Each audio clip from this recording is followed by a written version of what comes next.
liver cirrhosis, we have hepatic failure. Dear friends, if it is becoming noisy, either I should invite somebody outside and not allow up to the end of the semester, or I just may forget to tell you a few things, which of course you will be asked.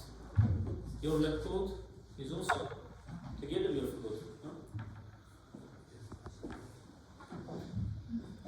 So we have two terms, liver cirrhosis and liver failure. Very often they are interrelated. But let's discuss.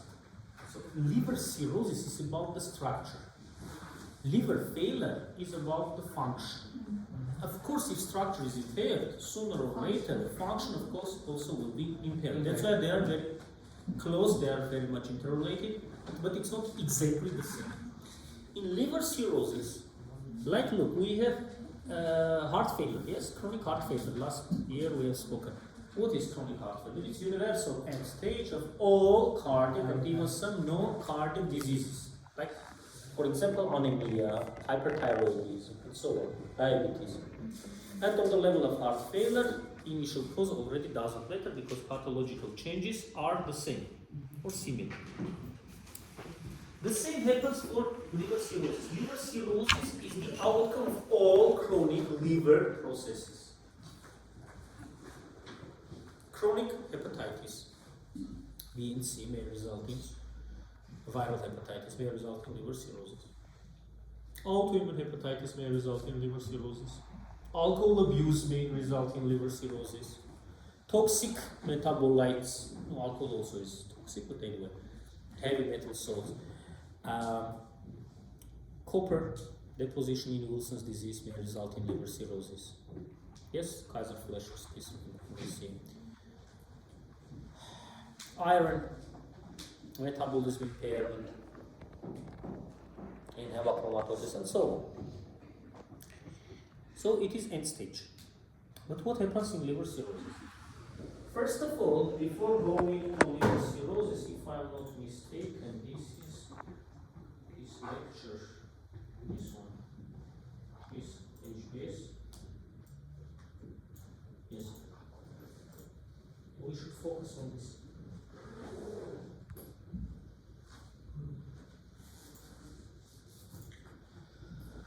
This is changed. We have concepts, modern concept, we have liver lobule, yes, classical lobule. We have portal lobule, and more modern is liver acinus. Doesn't matter which one, this is changed. Structurally, we can change. Very simply, it is destroyed, and we have false regenerative nodules. So liver cirrhosis is degeneration, regeneration, due to which pure cytoarchitectonics, in Latin it's called architectonics, architecture, structure of the liver is completely impaired. What about fibrosis? Fibrosis, of course, plays a role, great role. But we have liver fibrosis and liver cirrhosis. It's not the same. What's the difference? In liver cirrhosis, fibrosis takes place. It's one of the components. But liver fibrosis may be without liver cirrhosis. And if we'll compare, it's more beneficial. Both are better. But it is more beneficial than already liver cirrhosis. Now look. Again, try it, yes. You see portal, try it. Hepatocytes, central vein, portal vein, hepatic artery, mixture in sinusoids. This we have spoken. And pressure here is higher. Then is central veins. Central veins afterwards are drained into the hepatic veins and in vena cava inferior. And this DVA, yes, this portal triad already gets dual supply from the hepatic artery and from the, here they are, from portal vein and hepatic artery. The same. Look. What happens in liver cirrhosis? In liver cirrhosis, look, this is hepatic stellate cell, which normally contains retinoid droplets. In case of cirrhosis, they are becoming fibroblasts, they are activating and are depositing collagen. This is space of this cell. Look. Here takes place metabolism of the hepatocyte and sinusoid. This is liver sinusoid, which is a vessel. It's incomplete vessel. It's not like capillary, incomplete because it has fenestras, windows. It's based on membrane, it's leaky. Now, due to this deposition of the collagen, it is becoming less leaky, and we may have sooner or later portal hypertension, about which again we have spoken. Because what is pressure? Pressure is the product of resistance and flow. For the first period at least, resistance is increasing. Why? Because of changes, structural changes here also, and functional. Sinusoid is a vessel. It may undergo vasoconstriction. But normally we have vasodilator agents like NO, nitric oxide, and vasoconstrictors. In this case, in liver sinusoids, it is lacking NO, nitric oxide. Vasoconstrictors are overwhelming, overcoming the vasodilators. And from one hand we have collagen deposition, from the other hand we have constriction of sinusoids. Now look, activation of stellate cells, collagen deposition in the space of this cell, constriction of sinusoids, and defenestration of sinusoids. Look, this is above, it shows normal sinusoid. This is, it's more complete, fibrous tissue deposition.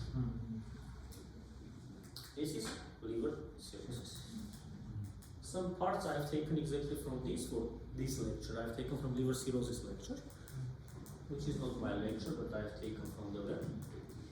And we will have portal hypertension with all consequences about which we have spoken. This should be in front of our eyes. Now let's speak about liver cirrhosis. So, it is hepatic necrosis and degeneration combined with hepatic regeneration, fibrosis, look, fibrosis apart, leading to nodular formation. Now, if you remember, we have spoken about liver palpation. And we have spoken that we normally also we palpate only lower edge. And while palpating, we may speak about its size, its hepatomegaly or not. We may speak about the edge.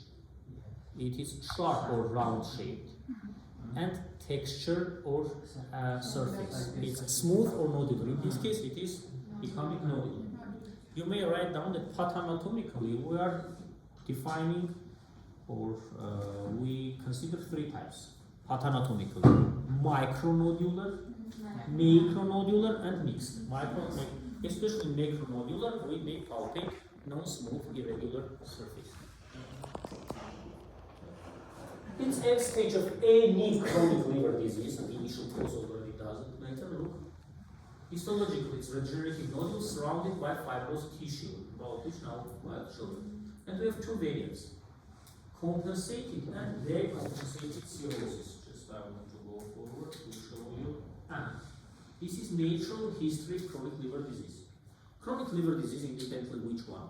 Look, sooner or later results in compensated cirrhosis at first. Then we may have decompensated. How to understand it decompensated? We have complications. Varicose bleeding, yes, ascites, liver hepatic encephalopathy, jaundice. And while it is becoming decompensated, as soon as patient has decompensated cirrhosis, I don't know, by intention or just by chance it occurred. Look, this arrow is shorter. So less time already we have up to death. Even if we have cirrhosis, it should be compensated. Decompensated leads to sooner death. It's for sure like this. And here is giving us the complications saying compensated cirrhosis. Depends how low probability. Ascites is higher, GR hemorrhage is a bit lower, but all may be. In one patient you may see all of them, in some patients you may see some of them. Now let's go come back.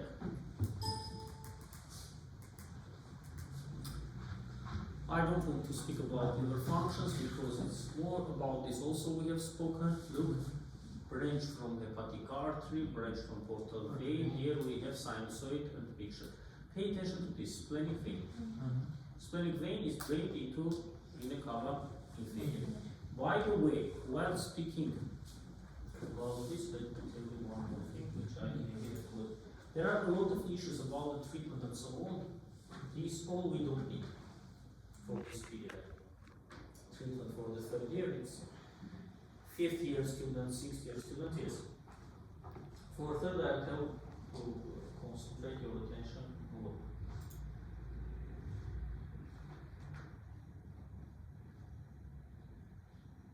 About this, I'd like to speak.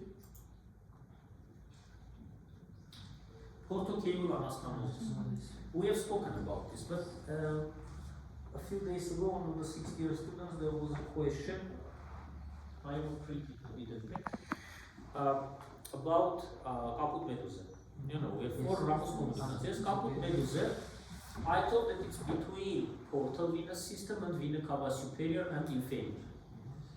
Even it is showing, look, this is branch from portal vein. This is vena cava superior system. This is vena cava inferior system. Because in comparison with this, for example, this one, esophageal gastric veins. Gastric veins are from portal system, esophageal vena cava superior system.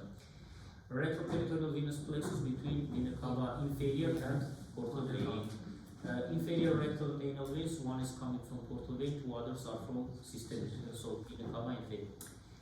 This one is, I told, it's an exception between portal vein and vena cava superior and inferior. She told that in Davidson it's written that it is formed through the vena cava superior and no, it was written mesenteric veins. It's not wrong. Look, mesenteric veins. You see here, superior mesenteric veins, inferior mesenteric veins. They are becoming portal vein. Now, what's the problem with this? No problem. Just I want to show you these veins. These veins. Look, these are called paraumbilical veins. Paraumbilicals are from portal vein system. See? So paraumbilical veins make anastomosis with vena cava superior and inferior systems. And this mesenteric vein, yes, is drained into portal vein. It's again portal venous system. So portocable anastomosis around the umbilicus. Paraumbilical veins at the superior and inferior vena cava. Okay? It is just, by the way, because there was a question about this, because maybe you will find it's not wrong. But what I'm telling you also is not wrong. Even I have printed in more details which one is coming from where. So normally, you know, we have arterial system, venous system, between them capillaries. Yes, aorta, large, medium, small vessels, then arterioles, then capillaries, post capillaries, venules, veins. But for the liver, we have also second visceral capillary system, yes, in liver sinusoids. Then it is drained into vena cava inferior. So mixed blood. So arterial system, first visceral capillary system, which is coming, yes, here, and a visceral venous system. Look, this is capillary system in yellow. And second visceral capillary system inside the liver, in liver sinusoids, and look, venous, which is drained into the vena cava inferior systemic circulation. If you remember, it's called rete mirabile, wonderful network. We have in two parts, in kidney, in glomerulus, and here, because normally in all other organs, arteries entering, the vein is coming out. In glomerulus, we have vas afferens and vas efferens. Arteriole is coming, but arteriole is coming out. It doesn't mean that we don't have renal veins, but exactly about the glomerulus. We have two arteries. Here is also, we have entrance of vein and artery, and the vein is coming out. So this is portal vein, portal triad. This is central vein. Look, structurally, histologically.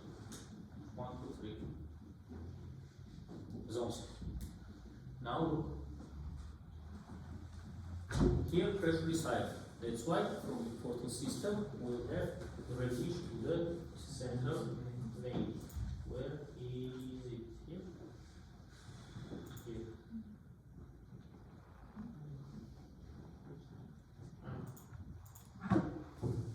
from here to here. Yes. Is the same. Or from here to here. Depends which. Here to here. 1, 2, 3.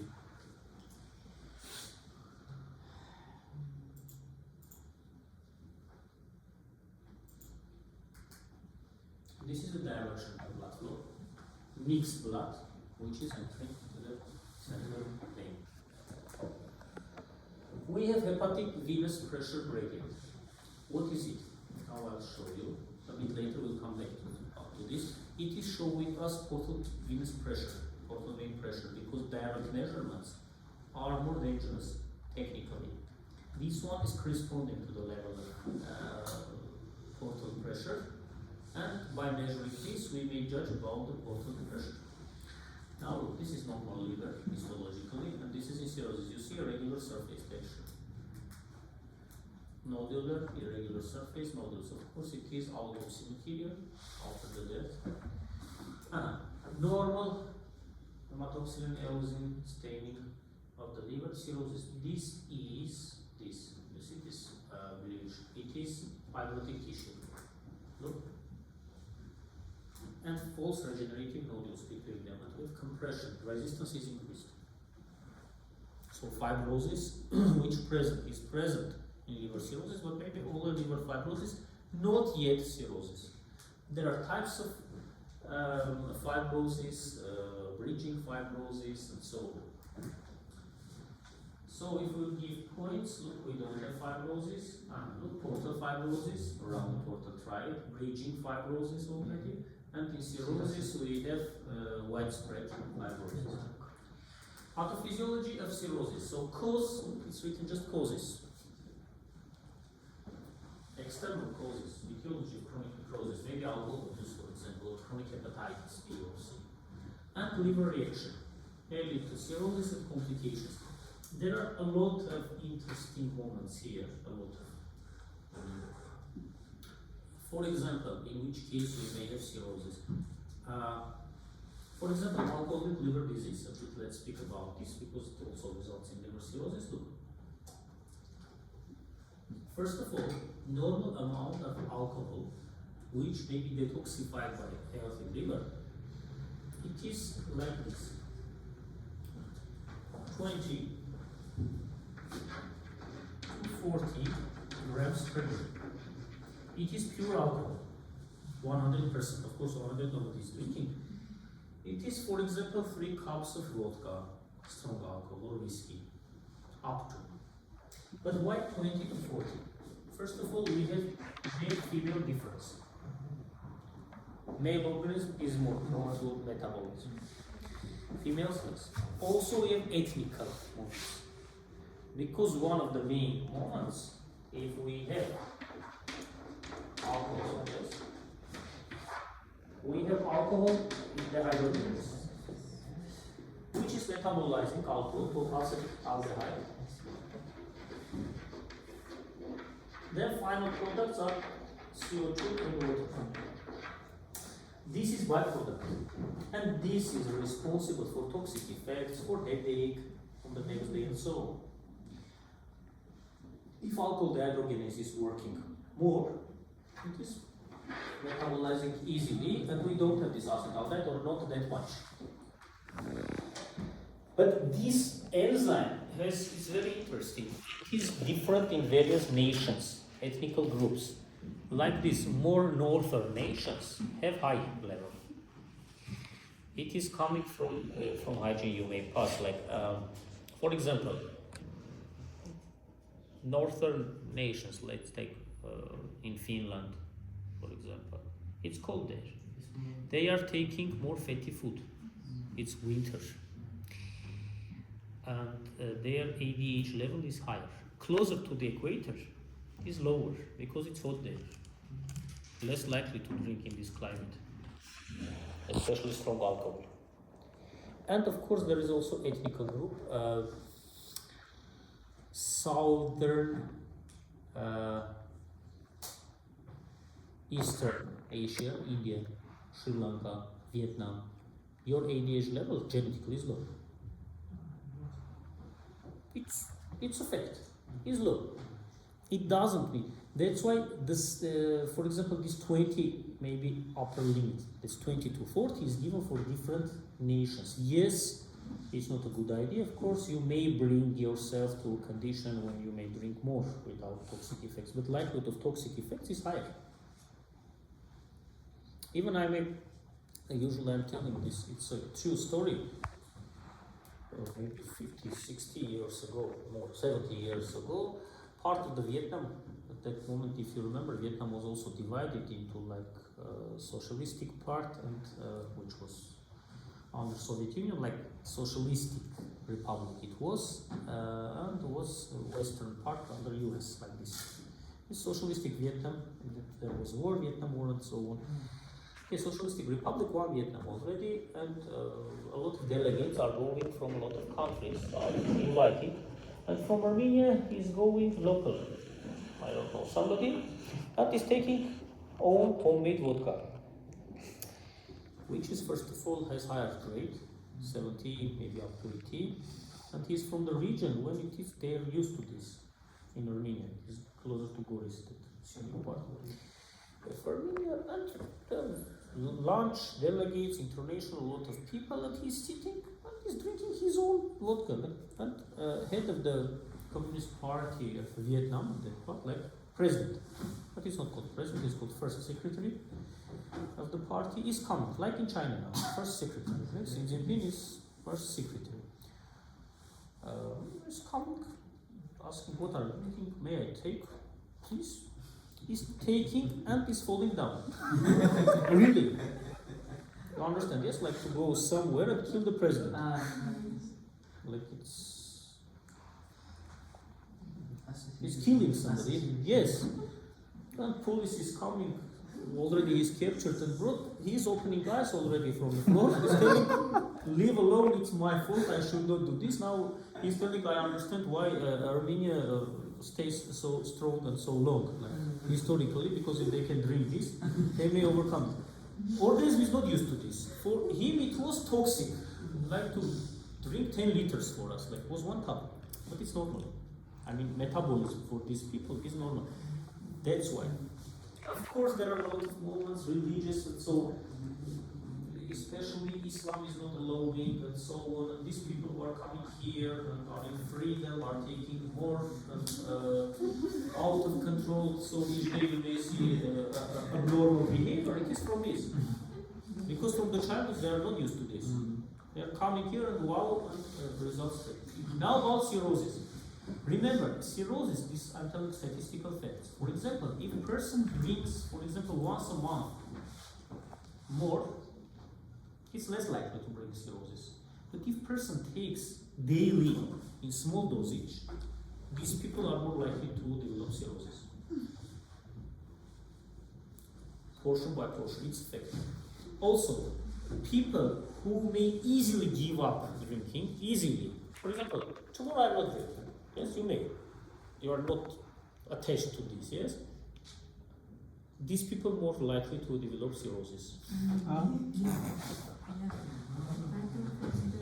Who are drinking in small portions, but they also may not drink, yes? Surprisingly, cirrhosis appears there. It's a statistical fact.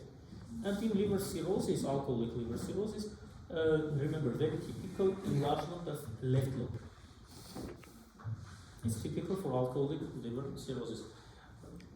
For example, I have a neighbor who, how long I remember, he is drinking, used to drink each day a lot.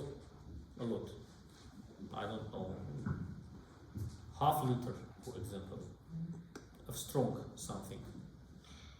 And not surprisingly, developed liver cirrhosis. One day he called me, I'm not feeling well.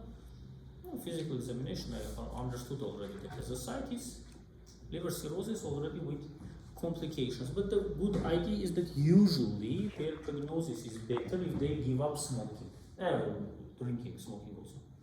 If they give up drinking, the likelihood of survival increases in comparison with other types of etiology like viral hepatitis and so on. So prognosis is becoming better. Almost a year he is not drinking at all.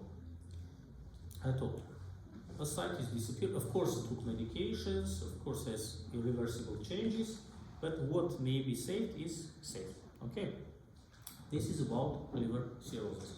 Even together, he asked me, I went to him to a hepatologist, a leading specialist, who is my friend, and he told him, no, even medications which contain alcohol, for example, valerian and so on, containing alcohol, it's normal, they are not dissolved in water.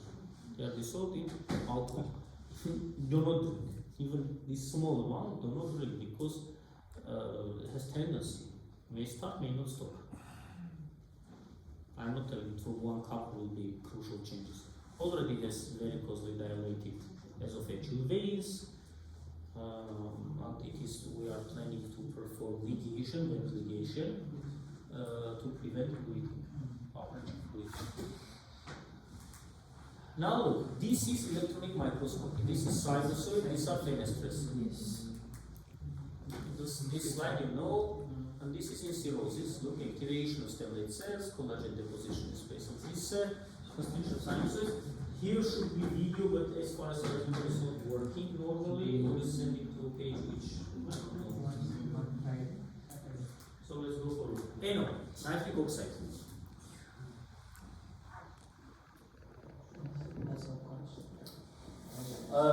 For positive moments of alcohol, for example wine, it contains antioxidants, resveratrol. Resveratrol, it has antioxidant effect. So, how to say, moderate use may be even beneficial.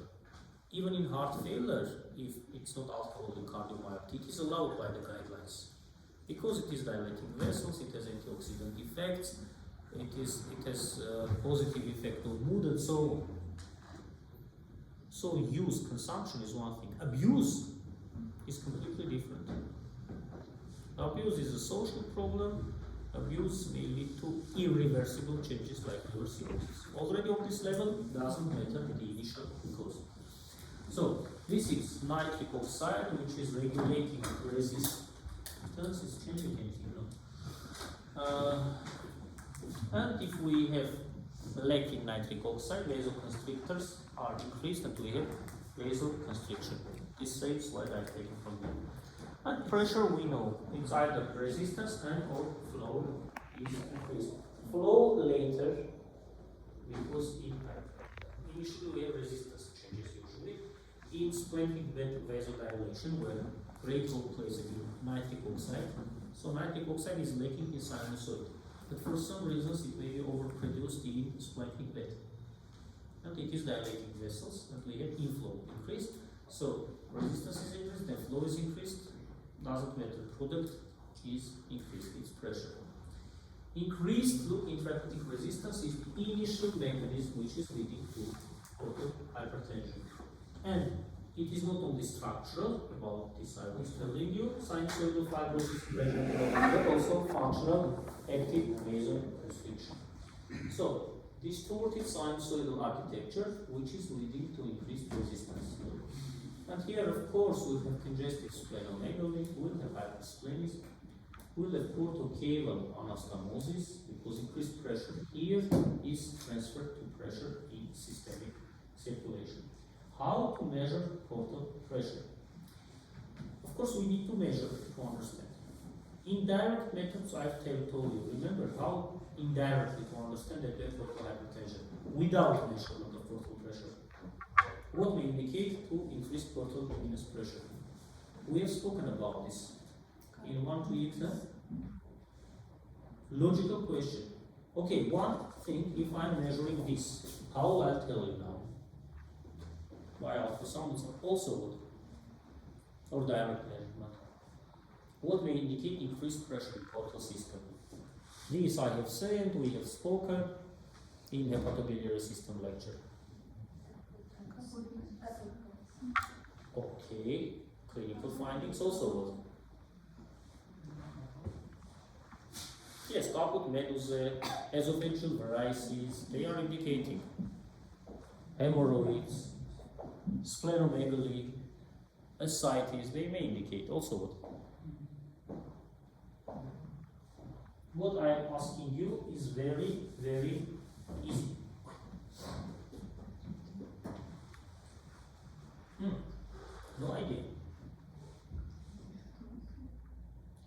when we reveal dilation of portal vein. Diameter is increased. Above 11-12 millimeters, it is dilation. Dilation means that there was high pressure. And splenic vein. Look, for you not to be too much surprised, let's see it.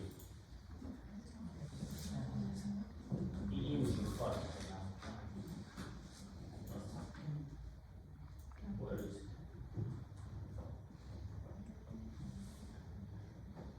Showing this, imaging.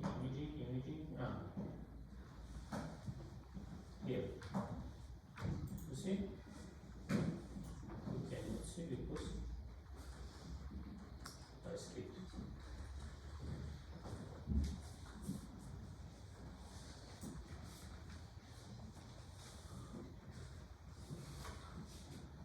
Now look, this was general part. It's special part. And again, we are recalling general part here. Look. Cirrhosis, splenomegaly, ascites, thrombosis and occlusion of portal, superior mesenteric and splenic vein. Now look, enlargement of portal vein more than 13 millimeters, on splenic vein more than 10 millimeters. It is indirectly indicating to portal hypertension. Now look. Here, for example,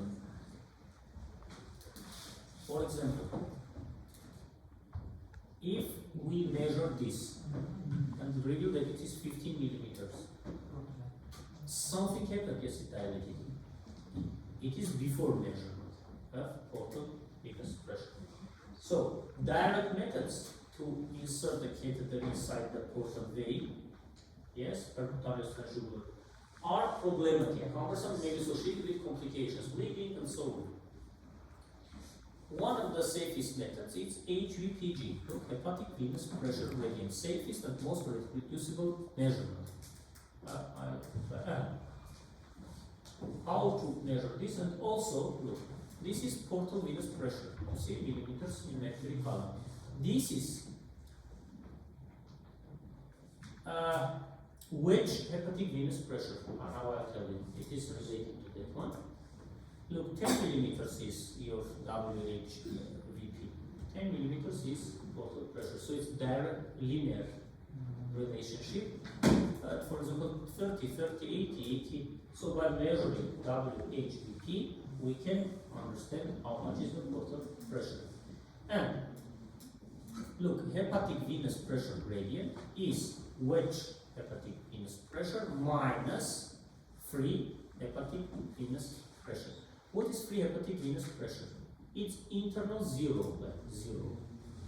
To correct for some cases, for example, if we have ascites, anything which is increasing intra-abdominal pressure. And here also we have this, just a minute, I thought it will come later.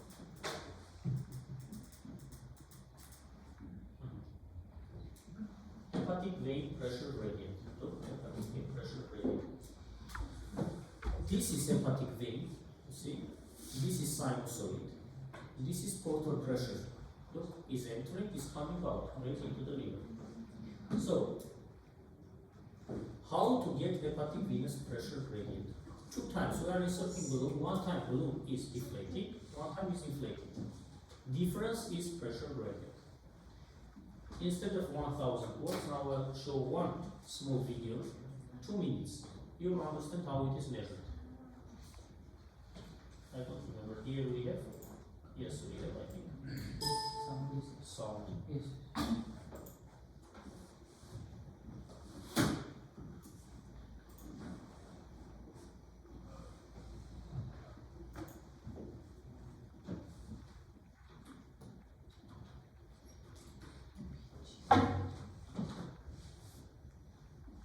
This one. The hepatic venous pressure gradient, HVPG, is the most reliable way to measure portal pressure. A digital X-ray fluoroscope and a monitor with a pressure recorder are needed. So it is done under guidance, under X-ray, for us to know where it is inserted. Look. Measurements are performed with a catheter that has an inflatable balloon on its tip. Deflated, inflated. How much is the pressure? It's like lag. Remember, we had pulmonary capillary wedge pressure. And there was used Slangat's catheter. It's similar, but it is not. This is not exotic. When I was in Austria 12 years ago for requalification, of course, 1 month that time. That hospital, like we are doing ECG for any cardiac disorders, hepatology department, usually they were doing these measurements. It's like very routine for them. Under sterile conditions, a needle is placed in the right jugular vein, preferably under ultrasound guidance. We are performing ultrasound, not to make a puncture. And through the jugular vein, we are inserting catheter. After aspiration of dark blood confirms that Which means that we are inside the vein. the needle is in the It's the same vein, as central venous catheterization. a guide wire is introduced into the jugular vein. Look, guide wire is needed because on guide wire they will pass catheter. Guide wire at first is going, then catheter. Because guide wire is very tiny, a few millimeters. And the needle is exchanged with a catheter introducer sheath. The balloon-tipped catheter is advanced into the right hepatic vein. Adequate occlusion of the hepatic vein is confirmed by inflation of the balloon and dye injection. If the balloon is inflated, you are injecting contrast agent, dye. When you see that dye is not going, it means it's occluded already. Under how much pressure? It is already you see. Now, Pressures are recorded when the balloon is deflated and when it is inflated. The HVPG is calculated by subtracting the free pressure from the wedge pressure. Measurements are performed in triplicate. Determination of the HVPG is the safest and most reproducible method of measuring portal pressure. What does mean reproducible method? Reproducible method means that we may reproduce as much as we may want, as many times as we wish, and we'll get the same result. Okay? And Reproducible method of measuring portal pressure. In patients with cirrhosis, the HVPG can predict the development of varices. A reduction in the HVPG is related to a reduction in incidence of varices and variceal change. The HVPG is the best surrogate marker in portal hypertension and should be measured in every trial involving pharmacologic therapy. Look, in 2 minutes we knew what is Finish. HVPG. Otherwise, it will be too much. The hepatic vein, Then I'll download this and send you. Okay? Or you may find there are a lot of other methods. Other videos about this method is the same.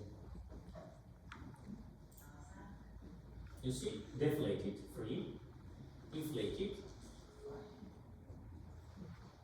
wedge pressure and hepatic venous pressure gradient is the difference. 5 minus 2, in this case is 3.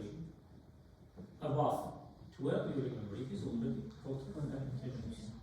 And also, in some cases, it may differentiate. This is which variant of portal hypertension. Now let's think about this. Hepatic venous pressure gradient now is obtained by subtracting the free hepatic venous pressure from wedge hepatic venous pressure. And look, is accurately estimating portal pressure in alcoholic and HCV-related chronic liver disease. And different colors are shown in different ways, but in average it's linear. So how much is that? Because how to enter inside the portal vein is difficult. From the jugular vein, we easily through the vena cava superior system. Through the right atrium, we are going vena cava inferior system, hepatic vein. It's easier. The normal hepatic venous pressure gradient is 3 to 5 millimeters, yes. And in this case 3, but maybe up to 5. So we may have sinusoidal, and in sinusoidal it is increasing. Look, for example, blocked intersinusoidal communications, poor pressure reception. Description, because you see here instead of 5 it is becoming 20. Accordingly, pressure gradient is becoming 18. Portal pressure is increasing. Prehepatic. we have prehepatic, yes. We, for example, here, thrombus of Portuguese. We may have prehepatic, we may have intrahepatic and posthepatic. Intrahepatic in this term may be pre-sinusoidal, sinusoidal, and post-sinusoidal. Look, it is sinusoidal, it is increased. Now, pre-sinusoidal, for example, schistosoma mentioning X, if you remember in cirrhosis. It's a parasitic infection.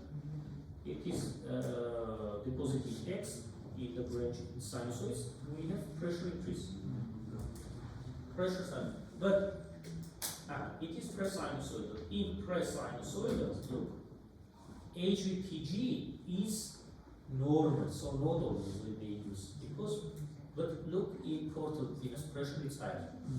But if we'll measure by this method, we'll see that pressure gradient is normal because it's before sinusoids. This is a sinusoid. Post-sinusoidal. Post-sinusoidal, let's see.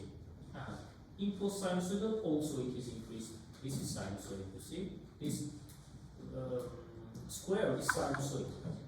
Here on the left side is hepatic vein. There on the right side is portal vein. So here also it is increased. In post-sinusoidal, that is sinusoidal. Look. Sinusoidal is increased. Wait.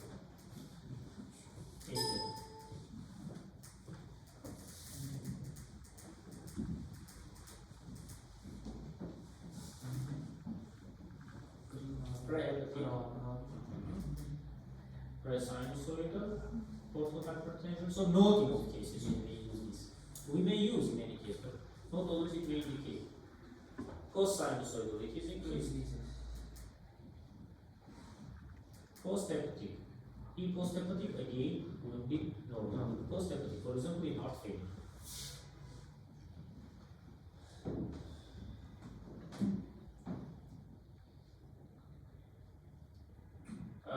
Post-hepatic, no, sorry.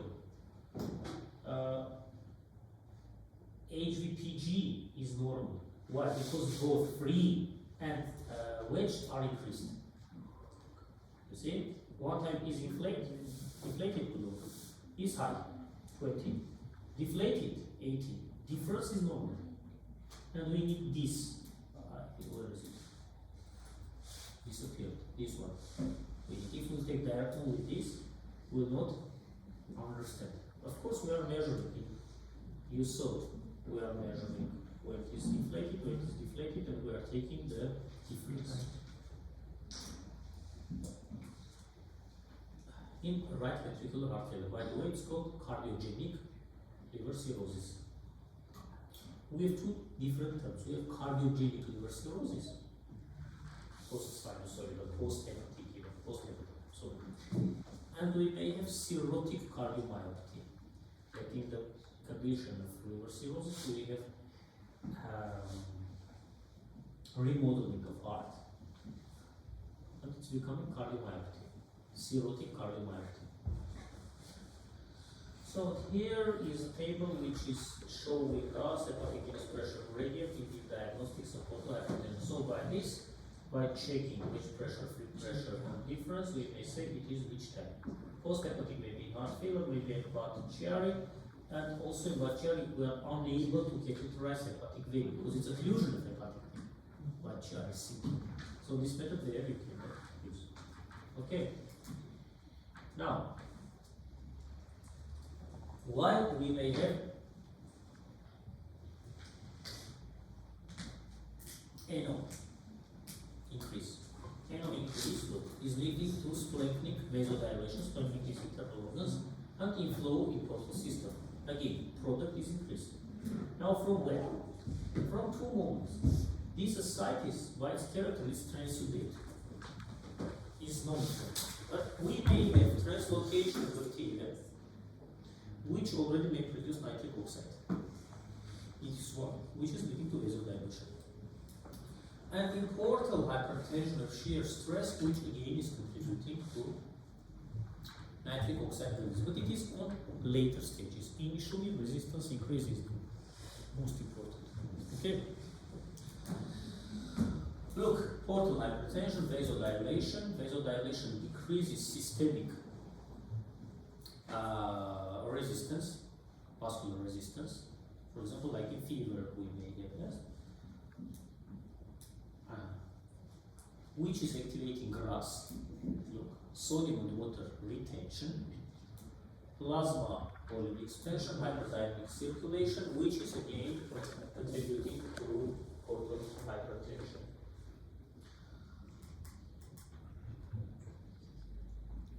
Systemic vasodilation and splanchnic vasodilation.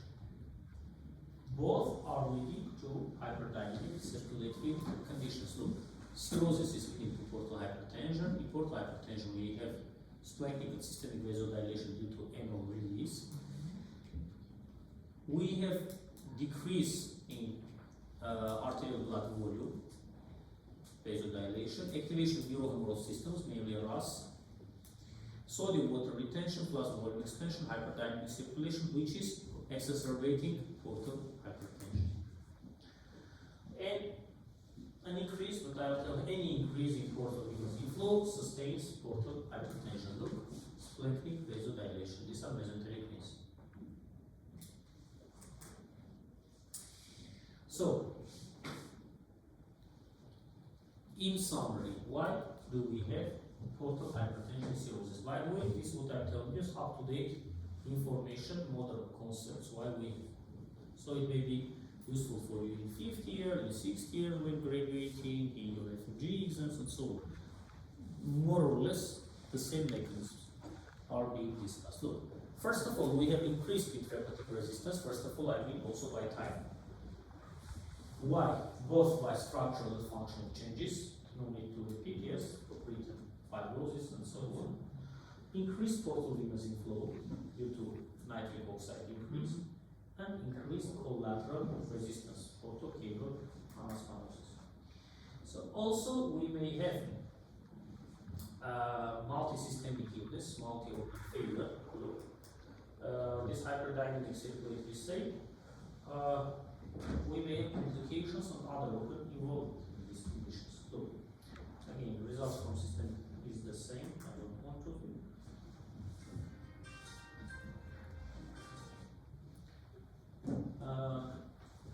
So multiple organ involvement, splanchnic vasodilation. Look, peripheral vasodilation, sodium water retention ascites, renal vasoconstriction. This is so-called hepatorenal syndrome.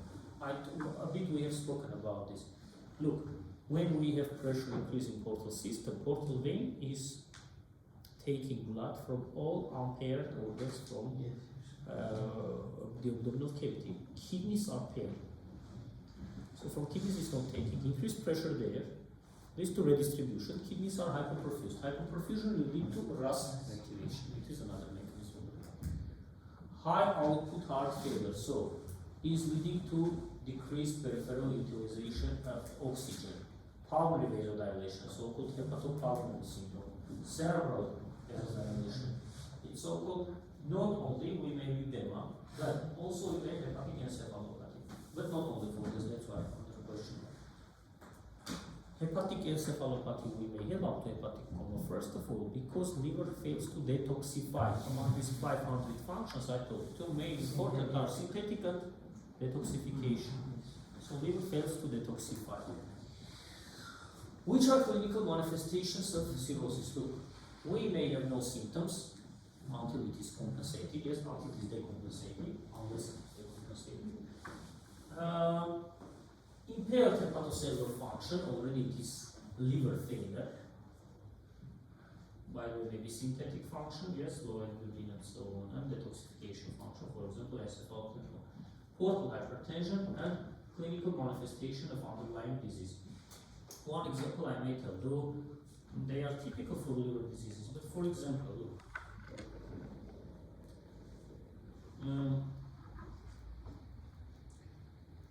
alcoholic liver disease, we have Dupuytren's contracture, bilaterally dilated enlarged parotid glands. The same pulmonary edema, angioedema, may be typical for alcoholic liver disease.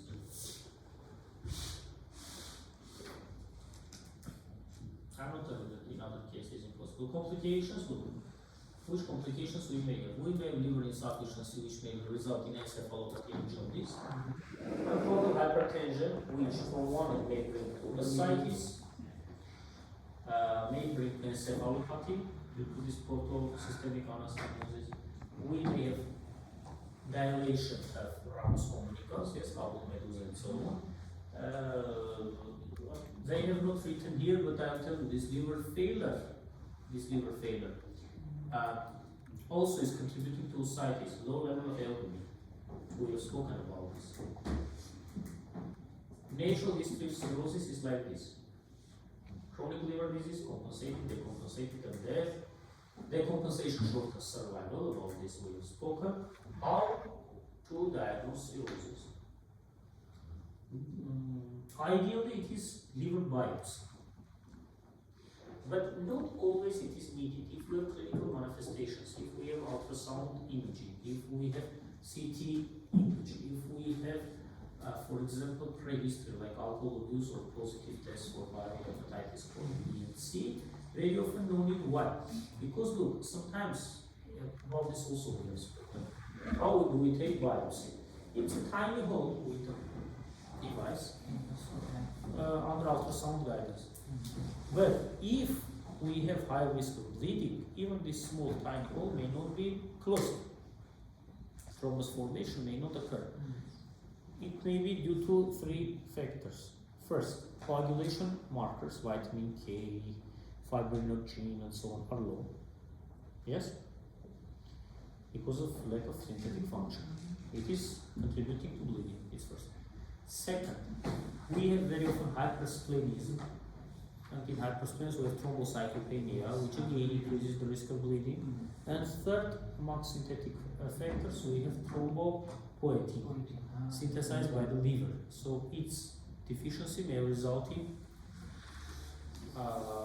bleeding. So very often we have combination of these factors, so biopsy may be not needed.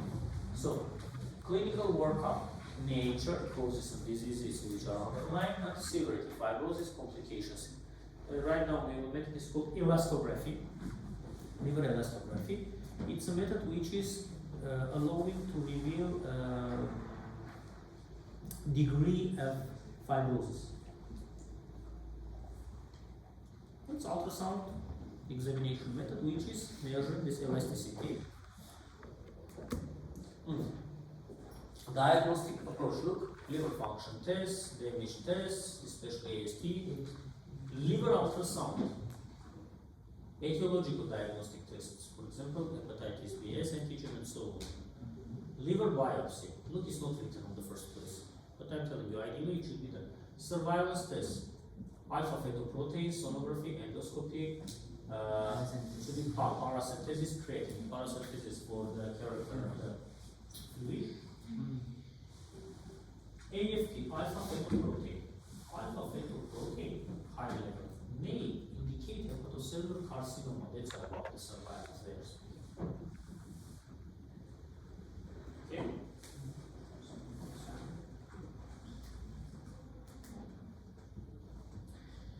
So cirrhosis is a histological diagnosis, so we need biopsy.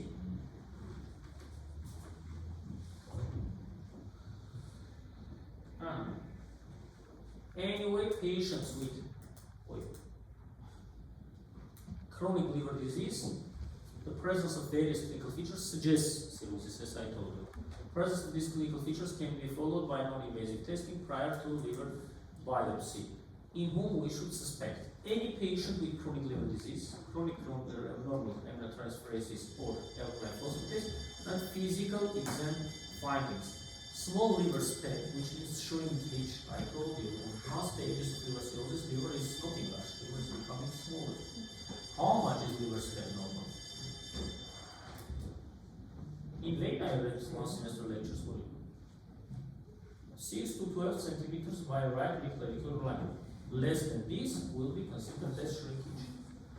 Look, stigmata, signs of chronic liver disease, muscle wasting, vascular spiders, pulmonary retinal. Palpable left lobe of the liver, which also indicates alcoholic, small liver span, splenomegaly, signs of decompensation, jaundice, ascites, ascariasis, Laboratory tests, CC, look platelet count, AST/ALT 1:1, liver insufficiency. Imaging studies, liver with an irregular surface, collaterals and splenomegaly.